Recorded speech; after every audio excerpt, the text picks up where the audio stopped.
Algunas historias no necesitan sustos repentinos para ponernos la piel de gallina.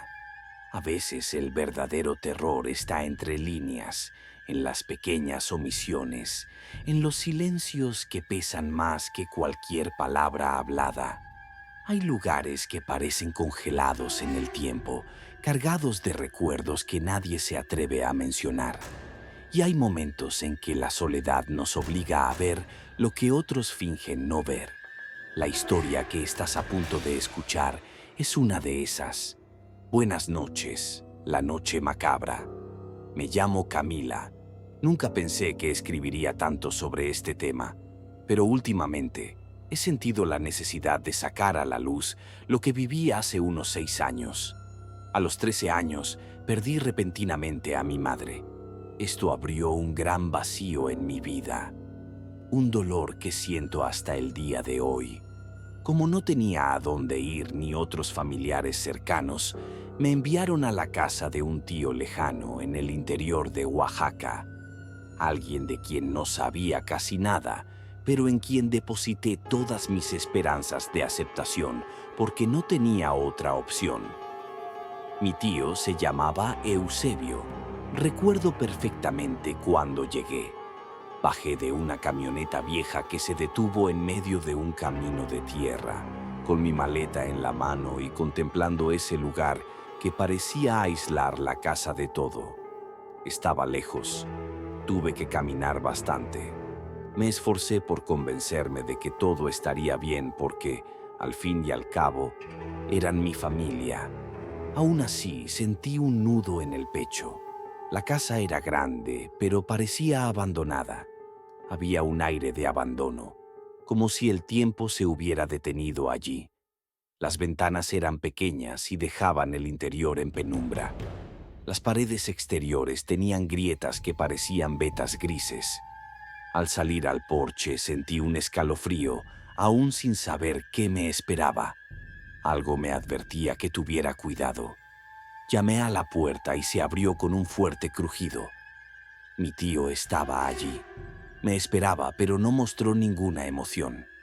No me preguntó cómo había ido el viaje ni si necesitaba agua. Simplemente dijo, «Entra enseguida».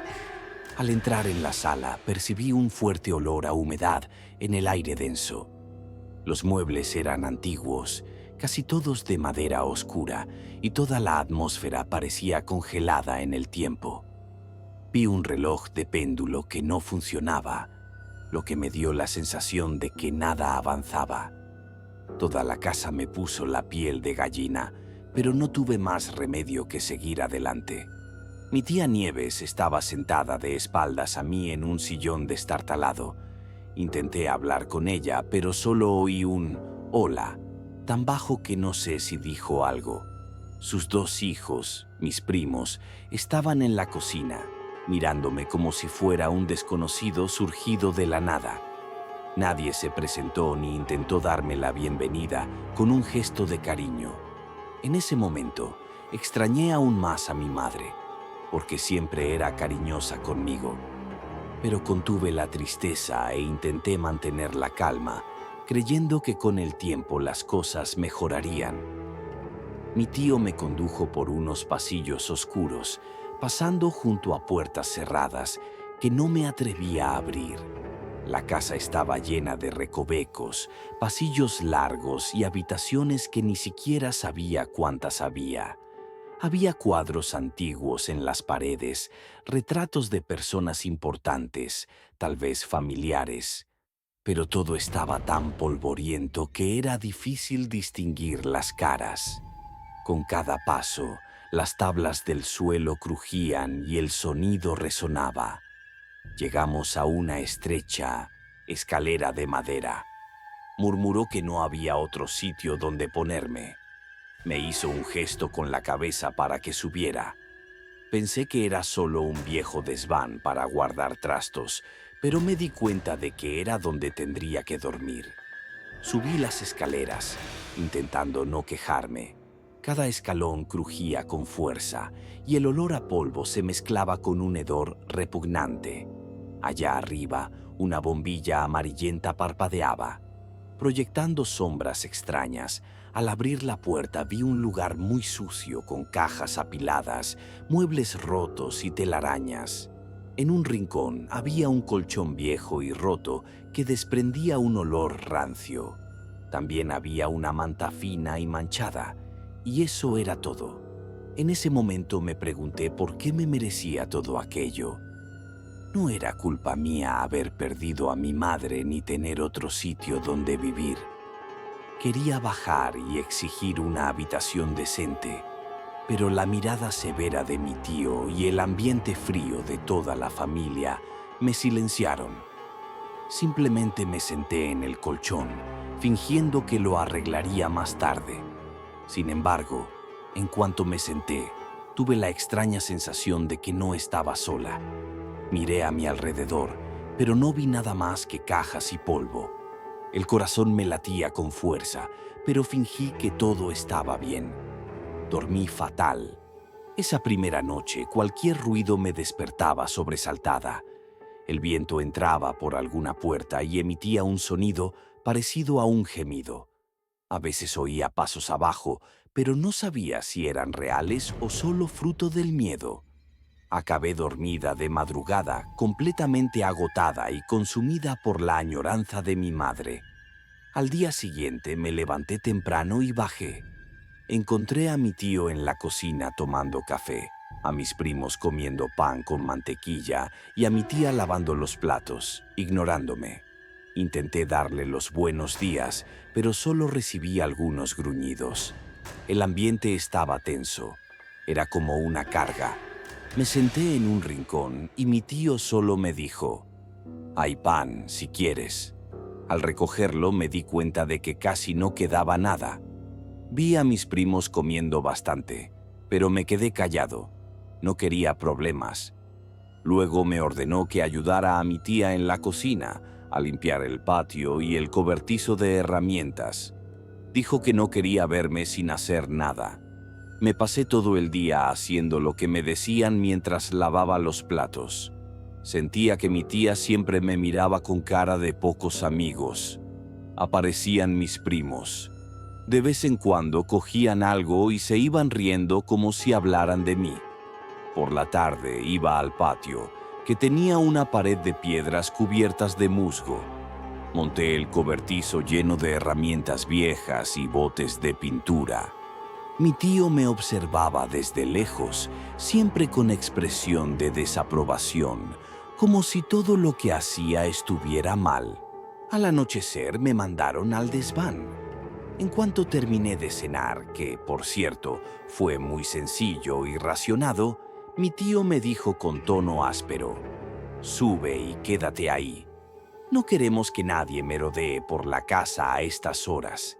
Me sentí enfadado y humillado, pero tenía miedo de enfrentarme a él. Así que subí al desván. Parecía aún más oscuro que antes. Puse una silla tambaleante contra la puerta porque, además de tener miedo de mi familia, seguía notando esa extraña presencia. Y a primera hora de la mañana, los ruidos volvieron. Pasos, crujidos, susurros. Parecía que alguien me llamaba, pero sonaba distorsionado. Estaba paralizado por el miedo, sin ningún sitio a donde correr. Acabé quedándome dormido casi al amanecer y me desperté con enormes llagas bajo los ojos. Mis primos se burlaban de mí. Mi tío no dejaba de darme tareas pesadas y cuando me quejé un día, mientras ordenaba unas cajas en el ático para liberar espacio, encontré un cuaderno viejo con la tapa rota. En la primera página, Clarice estaba escrito con letra infantil. Me dio un vuelco el corazón. Recordé que una noche soñé con una niña que murmuraba ese nombre. Empecé a leer sus notas. Eran confusas, pero hablaban de ruidos nocturnos, de la sensación de ser observada, de un miedo constante.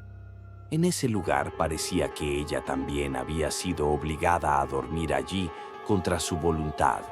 Se me erizaba la piel al pensar que otra niña había vivido esa pesadilla, porque nadie había mencionado nada de ella. ¿Sabrían mis tíos y primos del cuaderno o ocurrió antes de que vivieran allí? Por la noche no podía sacarme a Clarice de la cabeza. Asegurémonos de mis tíos y primos.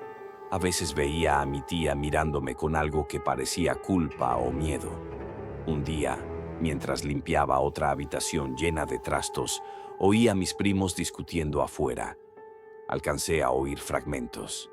¿Cómo iba a saberlo? Si lo supiera, huiría. Eso me heló la sangre. ¿Qué era lo que no querían que descubriera otra noche?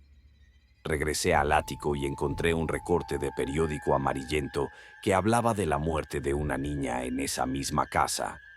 El nombre Clarice Fernández de la Cruz decía que fue encontrada muerta en circunstancias misteriosas y que la policía abrió una investigación, pero no resolvió nada. Estaba en shock. Si Clarice murió allí, ¿por qué lo mantuvieron en secreto?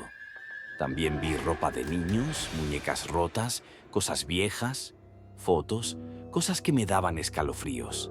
La bombilla del ático parpadeaba cada vez más. A veces creía ver una silueta en la esquina, pero al girarme no había nada. Empecé a asustarme mucho, pero seguía sin salida. Tenía miedo de acabar como Clarice en una de esas madrugadas. Oí susurros cerca de la puerta. «Ayúdenme». Sonaba infantil y desesperado. Pregunté en voz baja si era Clarice, pero solo obtuve silencio. Tenía la impresión de que alguien me tocaba el hombro, pero no vi a nadie. Recé para salir de allí, pero no había salida. Un día revisé un viejo estudio que encontré abierto en un cajón. Encontré documentos antiguos, incluido el certificado de defunción de Clarice.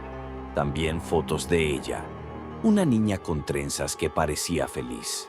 Había una nota que decía: «No pudo soportarlo». No se lo dijimos a nadie. Me daba vueltas la cabeza. Debía de ser mi familia la dueña de esa casa. Había pasado mucho tiempo. Debieron ser ellos quienes hicieron algo. Regresé a la camioneta y, mientras revisaba el cuaderno, sentí un peso enorme en la cabeza. Clarice escribió que había intentado escapar, pero parecía atrapada, como si el ático no la dejara salir.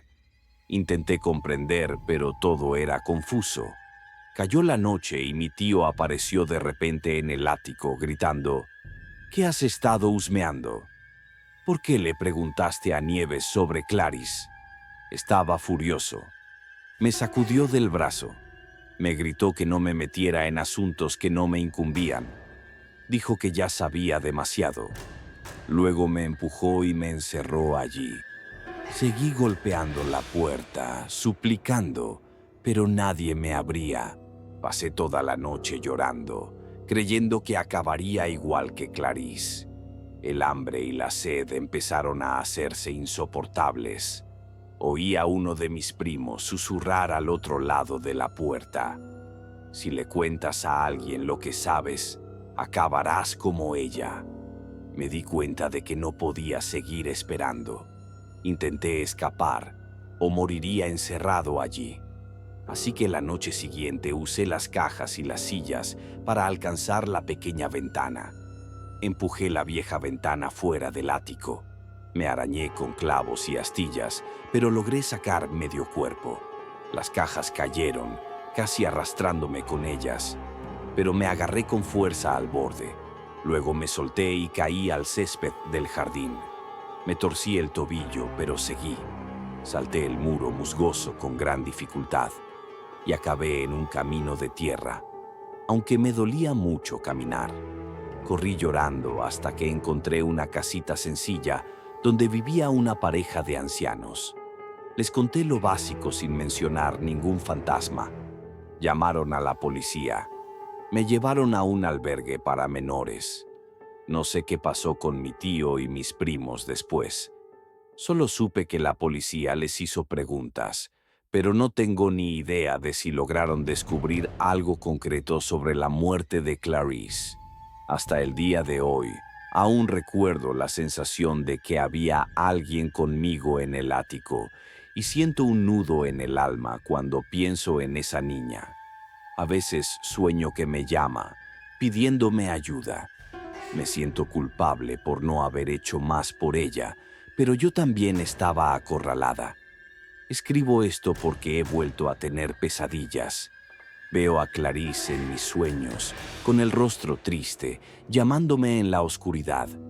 Quizás nadie me crea o digan que todo fue producto de mi trauma, pero recuerdo muy bien su cuaderno, los arañazos en la pared, el recorte de periódico, y también recuerdo la reacción de mi tía al oír el nombre de Clarice. Espero que en algún lugar el alma de esa niña encuentre paz. Necesito contarle todo esto también. Es mi forma de intentar liberarme de los fantasmas que aún me persiguen. Aún así, a veces en la oscuridad, parece oír una voz suave que dice, «Ayúdame». Y siento que tanto ella como yo seguimos atadas a todo lo que pasó en ese ático. Hay quien dice que el tiempo lo cura todo, pero hay marcas que quedan para siempre, aunque intentemos seguir adelante. Hola, la noche macabra. Me llamo Daniel, tengo 27 años y escribo aquí porque siento que necesito quitarme un gran peso de encima. Mi esposa Bianca y yo vivimos en Puerto Vallarta, Jalisco. Desde que nos casamos hace unos 2 años, siempre he seguido las historias de personas que pasan por situaciones extrañas. Sinceramente, nunca pensé que yo viviría algo similar. Pero algunas cosas han sucedido en los últimos meses y nos han afectado profundamente. La sensación de estar atrapado en una pesadilla sin poder despertar es muy real. Estoy aquí para contarles cómo empezó todo. No fue repentino. Las señales se acumularon hasta que nuestras vidas dieron un vuelco en abril.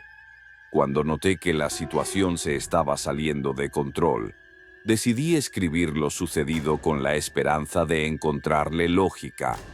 Ahora, compartirlo puede ser mi forma de lidiar con el trauma y quizás alertar a otras personas. Bianca y yo siempre soñamos con abrir nuestro propio negocio, una taquería pequeña y sencilla con nuestro toque personal.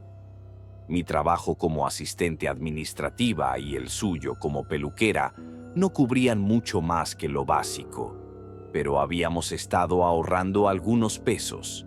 Pensábamos que podíamos contar con el apoyo de nuestra familia, especialmente de los parientes cercanos. Fue entonces cuando apareció Mario, mi primo segundo. Hasta entonces parecía un tipo muy agradable, aunque algo ambicioso. Empezó a hablar de una sociedad, prometiendo ayuda con los contactos e incluso una pequeña inversión. Al principio estábamos entusiasmados.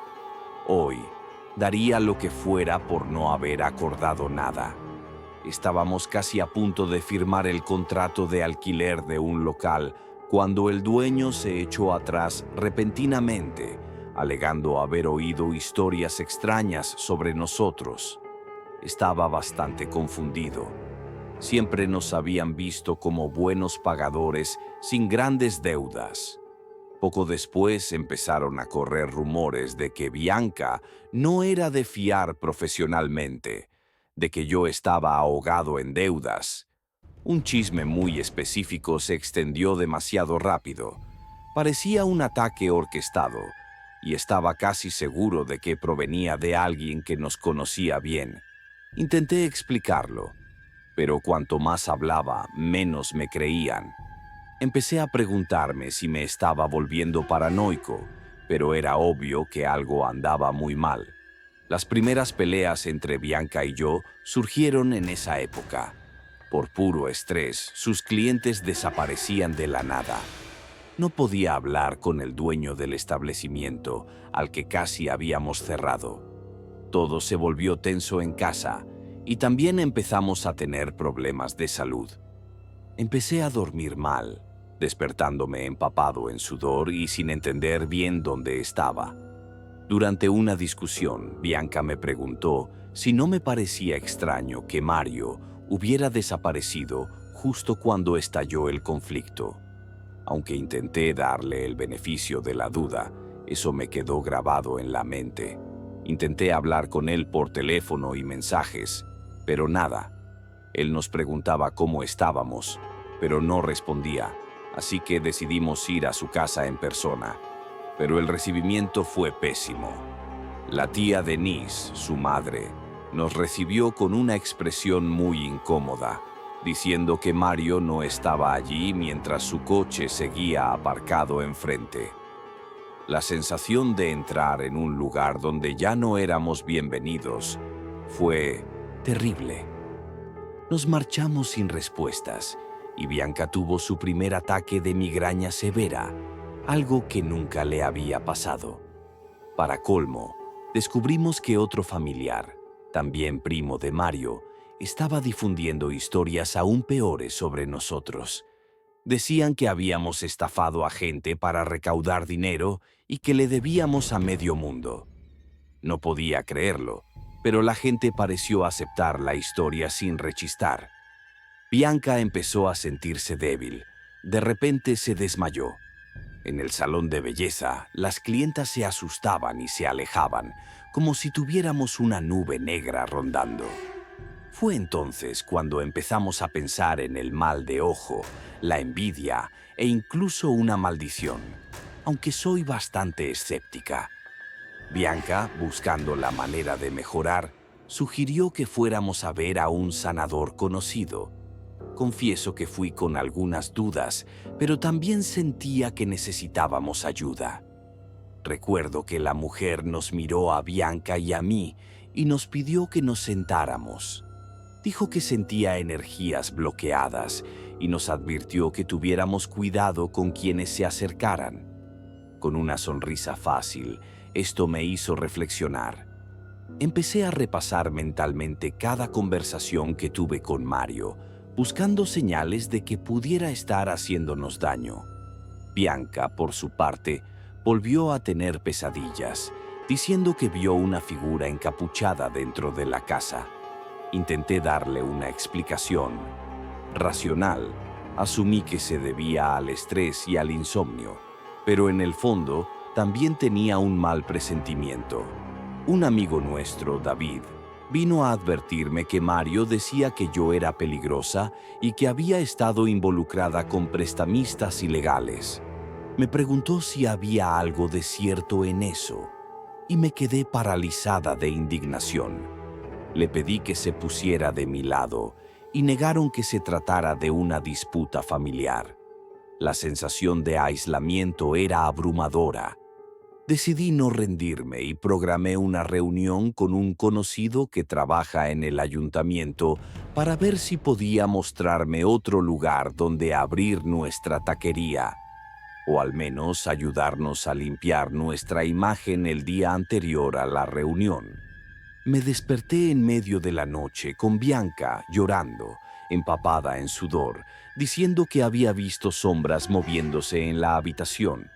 Tenía miedo porque si solo fueran nervios, lo entendería, pero ella realmente parecía aterrorizada. Fui sola a la reunión. Como Bianca estaba completamente agotada, mi conocido cambió de actitud y no quiso comprometerse. Dijo que había escuchado historias complicadas sobre nosotros y prefirió no mencionar su nombre. Regresé a casa. Sintiéndome un fracaso, al llegar encontré un paquete extraño en el buzón, sin remitente. Dentro había una tela negra envolviendo una pequeña muñeca de barro agrietada, con un olor muy fuerte, casi a quemado o podrido. Tiré todo, pero era imposible no sentir escalofríos. Bianca sintió náuseas al instante. Intenté calmarla, diciéndole que quizá era solo una broma de mal gusto. Aunque yo mismo no lo creía, le conté lo de la reunión fallida en el ayuntamiento y vi que su ansiedad aumentaba. Sugirió llamar a un santero que conocía a su madre porque ya no encontrábamos salida, aunque yo aún dudaba de esas cosas. Cedí. Todo a nuestro alrededor parecía desmoronarse mientras coordinábamos. Fuimos a la consulta espiritual. El santero nos recibió en una casa sencilla, llena de imágenes y velas. Bianca estaba temblando, pálida, apenas podía hablar. Nos pidió que metiéramos las manos en recipientes con agua y sal, diciendo que eso ayudaría a purificar la energía.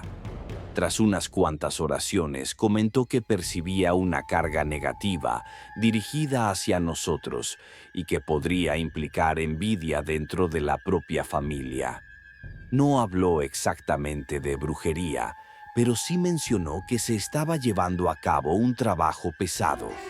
Me fui con una mezcla de incredulidad y alivio, pero era imposible ignorar todo lo que estaba sucediendo. Parecía que cada día aparecía una nueva pieza, confirmando la existencia de fuerzas, fueran las que fueran, que actuaban contra nosotros.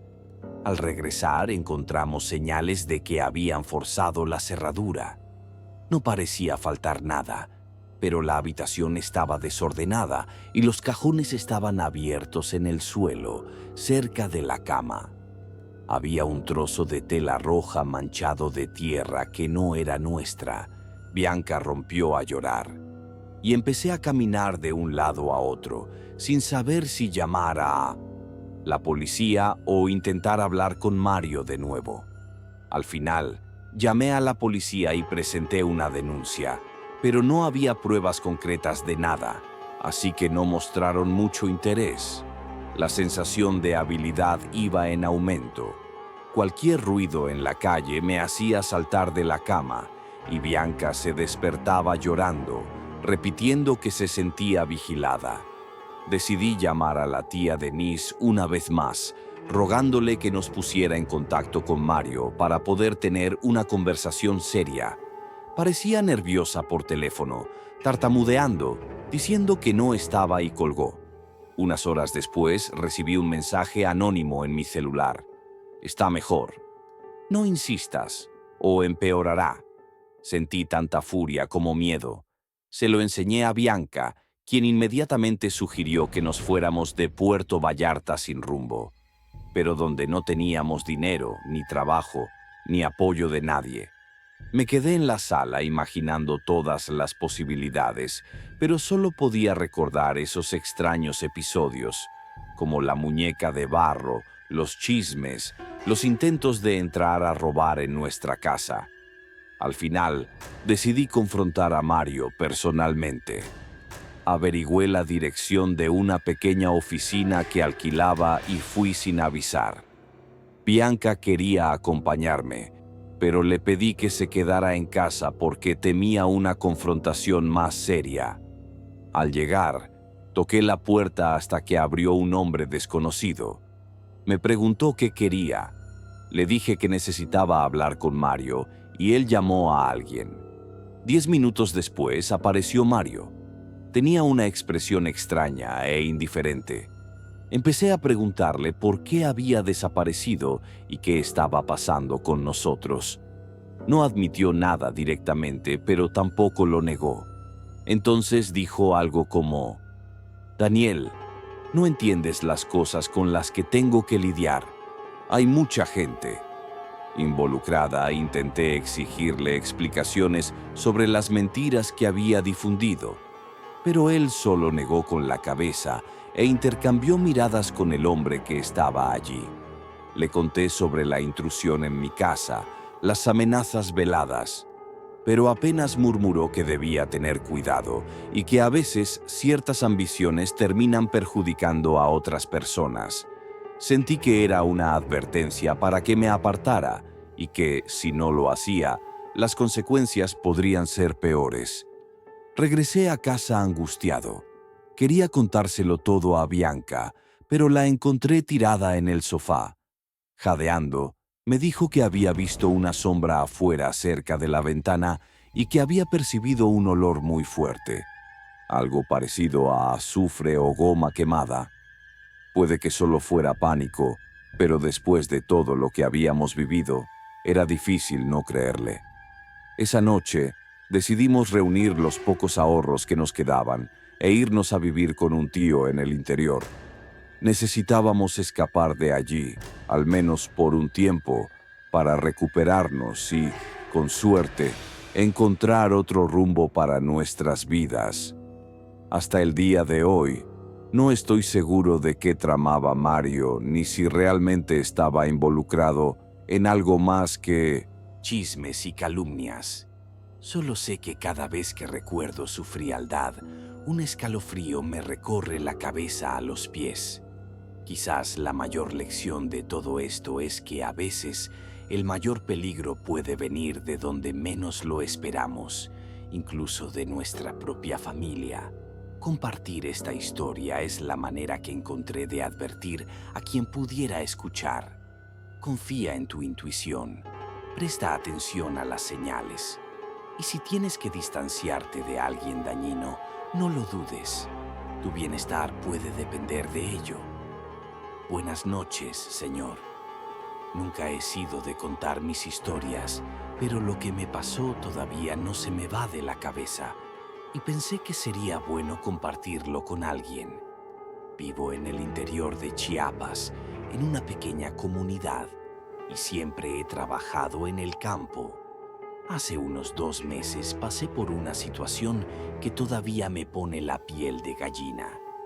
No es que fuera muy creyente en esas historias de fantasmas, pero tampoco podía ignorar las historias de personas que desaparecen en ese pantano. Lo peor es que, aún sabiéndolo todo, decidí arriesgarme por pura terquedad. Tenía prisa por llegar a casa, después de un duro día de siembra, y pensé que tomar un atajo no traería problemas. Ahora me arrepiento de cada paso que di en ese lugar. Soy Juan, tengo 48 años y me dedico al campo desde que tengo memoria. La rutina de levantarme antes del amanecer y regresar solo cuando la oscuridad ya se ha apoderado de las montañas nunca me ha molestado. La verdad es que incluso disfruto estar solo en el rancho. Es un momento de paz para reflexionar sobre la vida y olvidar los problemas del pueblo. Pero siempre me enseñaron a respetar lo que no entendemos, sobre todo aquí en el interior, donde los ancianos cuentan historias escalofriantes, y crecí escuchando muchas de ellas, sobre todo las de la Ciénaga de los Perdidos. Dicen que más de 3 personas han desaparecido allí y hasta el día de hoy nadie sabe qué pasó ese día. Salí de casa a las 5 de la mañana, trabajé la tierra, sembré maíz y también arreglé la cerca, antes de que terminara la tarde, cuando me di cuenta de que el sol ya empezaba a ocultarse y aún me quedaba un largo camino por recorrer. Pensé en seguir por el camino principal, pero habría tardado media hora más. El hambre y el cansancio me convencieron de tomar el sendero que cruza la Ciénaga de los Perdidos. No siempre es seco, pero sí en temporada. Con menos lluvia, el camino se acorta. Nunca imaginé que el silencio y las sombras me causarían una sensación tan extraña. Desde los primeros metros, ignoré la incomodidad. Pensé, estos son tonterías, cosas de alguien que ya ha oído demasiadas historias y está cansado.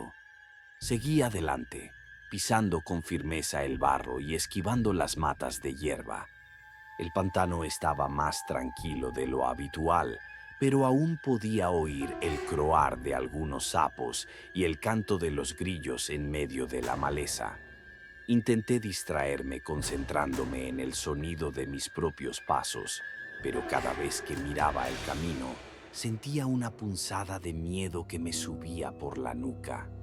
Fue entonces cuando la sensación de que alguien estaba allí conmigo comenzó a inquietarme, como si algo me observara desde atrás.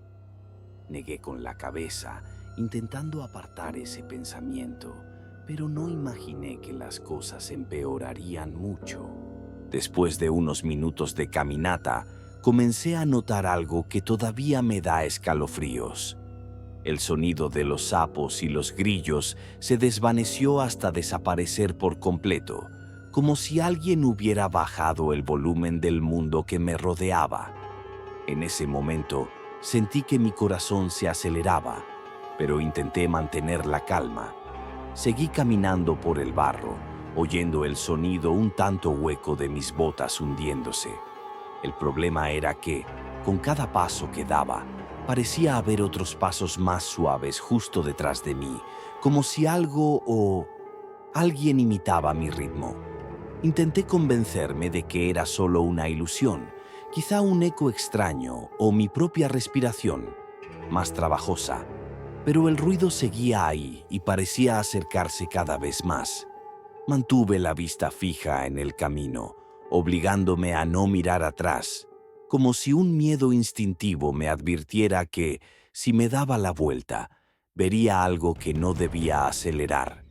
El paso, aunque mi cuerpo ya se sentía cansado tras un día entero de duro trabajo, mi deseo era correr, pero el barro resbaladizo me impedía ganar velocidad sin arriesgarme a caerme de bruces, y esa sensación de que algo estaba a punto de atraparme no hacía más que crecer con cada metro. A veces creía oír una respiración que no era la mía, un sonido ronco y apagado que me helaba la sangre. Intenté tragarme el miedo, pero el corazón me latía tan fuerte que casi podía oírlo latir en mis oídos. Era como si el aire se hubiera denso, y empecé a sudar frío a pesar de la fresca brisa nocturna que ya se avecinaba. Hubo un momento en el que casi perdí el coraje y pensé en darme la vuelta inmediatamente solo para enfrentarme a lo que fuera que estuviera allí. Pero mis piernas no obedecían. Simplemente seguían avanzando como si hubiera entrado en modo automático. En el fondo, tenía miedo de ver algo imposible de explicar. Sé que no soy un hombre que se impresione fácilmente, pero allí, en ese pantano quieto y silencioso, sentí la presencia de una fuerza, algo que no podía. Parecía humano con cada paso que daba. El lugar parecía cerrarse más con árboles medio retorcidos, proyectando sombras extrañas en el suelo. Juraría que se movía como brazos tratando de atraparme. No puedo decir cuánto tiempo estuve en ese estado de pánico, pero mis piernas comenzaron a temblar. Parecía que el pantano se había estirado, que nunca llegaría al otro lado. El tiempo también se sentía diferente, demasiado lento, como si los segundos duraran minutos. Intenté rezar en voz baja, pero las palabras salieron a medias. En un momento escuché un ruido fuerte, como si algo grande hubiera pisado el barro a pocos metros de mí. Todo mi cuerpo se erizó y casi grité, pero contuve la voz sin mirar atrás. Me esforcé por intentar correr, aunque sabía que el lodo podía hacerme tropezar. En ese instante, tuve la certeza de que, si me caía, no me levantaría. No puedo explicar bien cómo logré cruzar el resto del pantano esa noche. Parece que hay un vacío en mi memoria, como si mi cerebro lo hubiera bloqueado todo para evitarlo. No sabía si esa cosa se cansó de seguirme o si perdí el conocimiento al darme cuenta de que ya estaba fuera del pantano, con las piernas temblorosas. Mi deseo era no volver a poner un pie allí, por mucho que lo necesitara. Recé mucho después de eso, pidiéndole a Dios que alejara cualquier mal que pudiera habitar ese lugar. En ese momento solo quería llegar a casa, cerrar la puerta y olvidar todo lo que había pasado durante el día. Al día siguiente me desperté en mi habitación, sin siquiera recordar cómo había llegado allí. Mi esposa dijo que me encontró tirado en la terraza, completamente cubierto de lodo, diciendo cosas inconexas mientras dormía, pero no quiso despertarme enseguida por miedo a asustarme. Sentí un nudo en el pecho mientras intentaba recordar la noche anterior, y solo aparecían destellos del pantano, el silencio denso y esa presencia amenazante. Después de con una taza de café bien cargado, me armé de valor para volver a la entrada del pantano, pero solo porque pensé que había olvidado mis herramientas de trabajo. Al llegar, encontré mis botas tiradas cerca del barro, sucias hasta los huesos. Y lo más extraño fue que llevaba unas sandalias viejas que ni siquiera sabía de dónde eran. Ver esas botas empapadas me dio un escalofrío insoportable. No entendía cómo había llegado descalzo a casa, ni qué había pasado en ese tramo, que mi mente simplemente borró. Recogí mis botas y me fui, sin querer quedarme ni un minuto más. Pasé toda la tarde intentando recordar los detalles, pero me dolía la cabeza, y solo pensar en revivir el pantano me revolvía el estómago. Le conté a mi esposa lo que recordaba, y ella me miró con una mirada de quien no sabe si consolarme o sentir el mismo miedo. Las antiguas historias de ese lugar siempre rondaban las conversaciones de la gente de aquí, y ahora yo formaba parte de ellas, pero de una forma que jamás imaginé hasta hoy. Cuando intento dormir, tengo pesadillas con ese sendero lodoso y el sonido de pasos tras de mí. Espero que esta historia sirva de advertencia a cualquiera que piense en cruzar el pantano de los perdidos, creyendo que es solo otro atajo y un lugar seguro. No sé si lo que me siguió esa noche tenga explicación, pero siento que si hubiera mirado atrás, no estaría aquí para contarlo. Hay quienes dicen que el pantano está maldito, otros juran que es el alma de alguien que ya murió allí que vaga buscando compañía.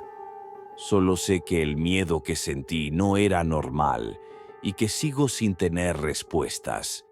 Es una agonía que no me abandona, y no sé si alguna vez lo olvidaré todo. Hasta aquí llegó este video, pero no olvides seguirnos para la siguiente parte y que tengas otro día de terror. Comenta este video con tus experiencias al escuchar estas historias y danos la tuya para que aparezca aquí y las personas se puedan aterrorizar con tus experiencias e historias.